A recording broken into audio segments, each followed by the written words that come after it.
So,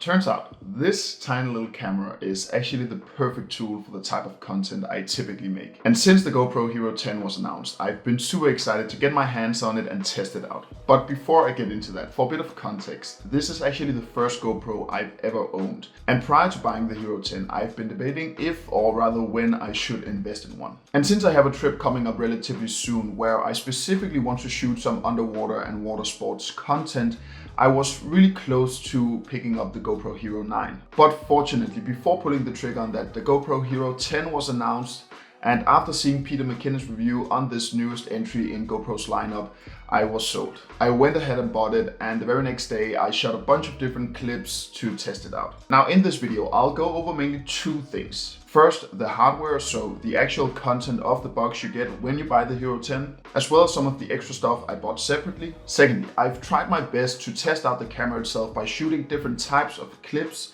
and experimenting with different settings, really just to get a better idea of what the Hero 10 is capable of and how it performs in general, just based on my first impressions.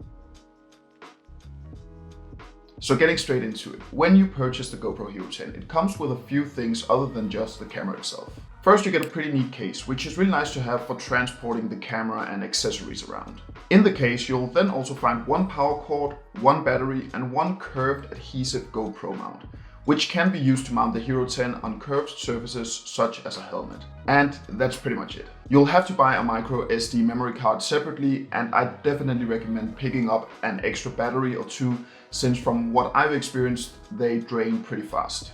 Other than a micro SD, I also bought this package that came with another case, a clip-on / magnetic GoPro mount, as well as this little super handy tripod extension stick thingy. Now there's no shortage of GoPro accessories out there, and whatever mount, selfie stick, tripod, protective gear, filter, etc. you need, it's most likely available on the market. So what accessories you should get really just depends on your own personal needs and probably more specifically what type of content you generally like to shoot.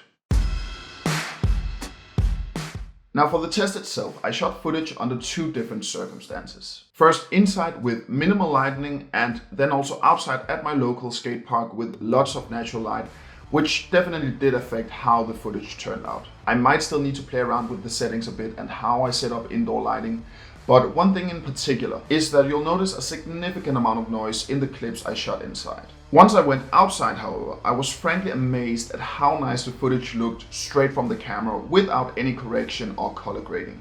Now the GoPro Hero 10 boasts of some really nice specs as well. It has a 23 megapixel sensor and is capable of shooting in 5.3K resolution up to 60 frames per second. It can also do 4K at 120 frames per second and 2.7K at 240 frames per second for some really nice slow motion footage. Basically everything has been doubled from the GoPro Hero 9. The Hero 10 can also film at different focal lengths, ranging from super wide all the way down to narrow. What really blew me away, however, and also one of the main reasons I wanted to get my hands on the Hero 10, was just how stable the footage I shot at the skate park turned out. The Hero 10 has something called Hyper Smooth 4.0 stabilization, and with this setting turned on, you'll be able to capture super steady footage even under challenging circumstances. The bumpiest challenge I could think of was to take the Hero 10 for a ride on the bird ramp, and even that footage came out with practically no shaking at all.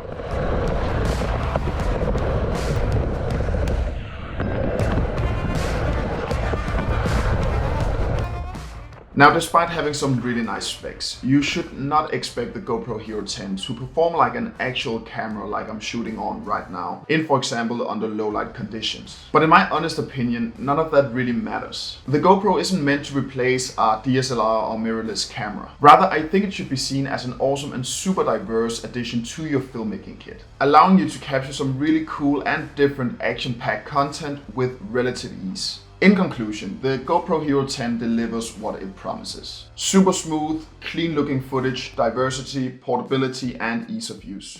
And for that reason, I'm definitely happy with my purchase. Now, other than knowing that the Hero 10 has better specs compared to older models, like mentioned earlier, this is my first GoPro camera I've ever owned.